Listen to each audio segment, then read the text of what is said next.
Mr. Hector Munoz, El Huracan. Thank you very much for returning onto the BoxingBar.com, man, and welcome. Gracias, gracias. Thanks for having me. And Hector, man, the last time I had you on, it was about maybe over a year ago, right before your fight with Brad Soloman over Yeah. at the Home Depot Center in Carson, California, while you were training here in Oxnard.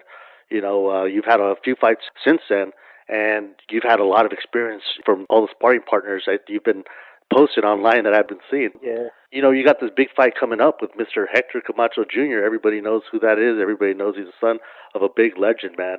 How are you feeling at this moment, physically and mentally, for this fight? I'm feeling good. Actually, I was in camp over there with Danny Garcia. I don't think they knew that, but thank God, usually they only call me with a 3 week to 2 week to a week notice for these fights. So I'm usually killing myself just to make weight for this fight. I didn't really even have to kill myself at all. I'm already at weight because I'm moving up a couple divisions. So the fights, I think, at 164. So I'm not. I'm already. I've been at weight, so I'm just waiting and ready to go.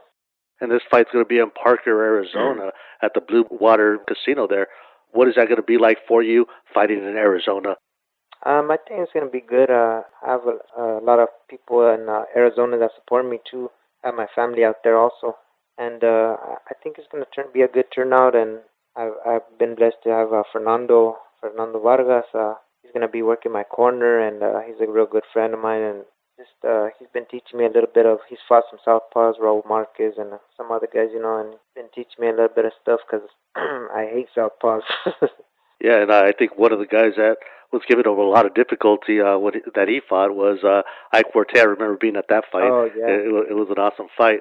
Now you're going to be going in there with this very experienced fighter, Hector Camacho Jr., great, fast fighter, very well known.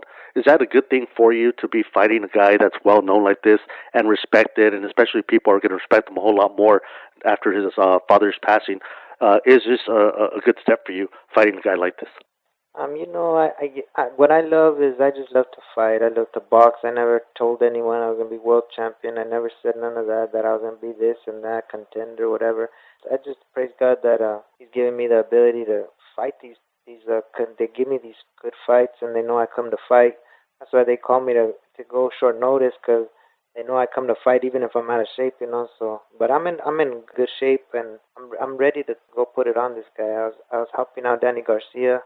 I've been blessed to meet these guys, and they word of mouth they keep sending me to different camps. I've been with from Arturo Gatti, Fernando Vargas to Devon Alexander, that Sinchenko when he fought Ricky Hatton for the WBA champ. Mike Alvarado, I helped him for his last victory over Brandon. I've helped a lot of fighters. They just call me to go work with Mike Alvarado again for this next fight. After this, I'm gonna head down there to Denver, probably fight on that undercard, and then from there, been blessed again. I'm gonna go head out to help out Manny Pacquiao for that fight in the Philippines, 6 weeks in the Philippines and 2 weeks in China. From what they told me, so hopefully that goes through. That'll be awesome to go spar with Manny Pacquiao. So you've been keeping busy, and you're going to continue to be busy even after this fight. You already have a future training regimen with all these guys, and like you said, you've been blessed with some of these tremendous training partners that you've had, like Austin Trout, Mike Oh Alvarado. yeah, Austin Trout's one of them too. Yeah, he's my boy. I've helped him for a couple fights. I didn't help him for the Canelo fight. I wish I was, but I was fighting at the time. But I wish I would have helped him out, man. He did real good against Canelo, but I wish I would have been able to put that pressure on him and help him a little bit with that. Even though Canelo's not a pressure fighter, but I think that's what he's gonna have to do to beat Mayweather. And do you think training with all these guys? Do you think it's improved your boxing skills and technique and all? It has. I'm one of those Mexican come forward brawler type styles. Cause I don't really have too many skills. I'm just one of those come forward, keep coming, and that's it. Pretty much, I take a lot of shots. I think that's what the fans like.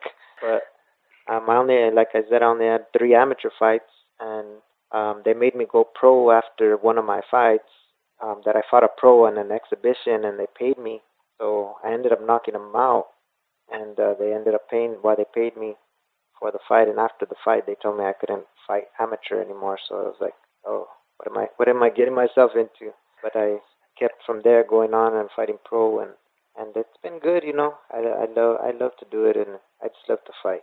but I'm already 35 now, but I still feel good, feel strong, and I keep coming. I'm put the pressure on these guys, and they don't like it. Like even when I go spar them, they're backed up against the ropes the whole time we're sparring. So I just love to do what I do, and God's blessed me to just be around these great fighters and great champions. And like I said, I wish they'd give me an 8-week camp, a full camp, and I know I could beat one of these top guys. And I remember the first time that I saw you, it was against that guy, John Revish. And it Oh was yeah, the last time you had Johnny Tapia at your side there. He passed about 3-4 weeks later or so. And I remember in that fight, you just went straight forward, like you were saying, and you knocked him out in the third round. And it was a great fight. And I remember everybody was standing at the end of that fight. yeah, yeah. That's the thing. Like I had a at least like a I think a 5-week camp for that one. So I was good. I was ready to go, and I kept coming forward, and that's what I plan to do for this fight.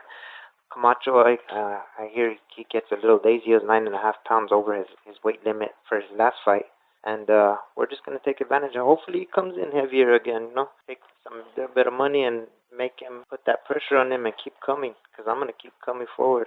I have a little trouble with lefties, but I give the people what they want to see, a fight, and we're coming to win. And I got a great experience behind me with these guys helping me out, and I'm blessed, and I'm just ready to go get this victory. I'm sure Arizona isn't mad at having a Puerto Rican against a Mexican fight.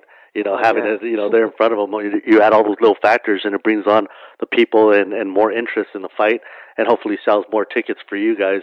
Now, myself being from Oxnard, I got to ask. You brought up Fernando Vargas, and what is yeah. having him, El Feroz himself, Fernando Vargas? What is it like having him in your corner, having him in your camp? What has he done for you? Oh, it's awesome. I met him back in Albuquerque with Johnny Tapia, and from there we hit it off. Went and worked with him for some camps and boxing, and got a good relationship going with him. He's a man of God now, and everything's great. It's awesome to have him work in my corner. I'm doing something I can't say about it right now. They're doing something over here with Fernando, and I'm glad to be a part of it. I can't really talk about it, but it's awesome, and soon you'll hear about it. Last year, 2012, Hector Macho Camacho passed away, which your opponent lost his father. You lost your mentor, a guardian angel, your trainer, Johnny Tapia. And I'm sure that still pushes you all the time in the gym and motivates you and makes you run that extra mile, makes you do that extra push up. Just, that motivation, having that in you. Do you still think of him all the time while you're training? Oh yeah, definitely, man. That was my man. He was I'd take his shirt off his back and give it to you. If you needed a shirt, he'll go give it to you. He don't care. Like I said, that man he was awesome, and he's still awesome to me, and he's always in my thoughts. And what'd you think of that movie that they made of him? I'm sure you saw it by now. Oh, it's awesome. Yeah, I was there at the. I was there at the. I saw it when it first showed, like the private meeting. Because I'm real good friends with the family and all that, and um, it was awesome. We went to California. We went and did the premiere. It was awesome. It's great. I just hope everybody tunes in and tries to check that out, man. It was awesome.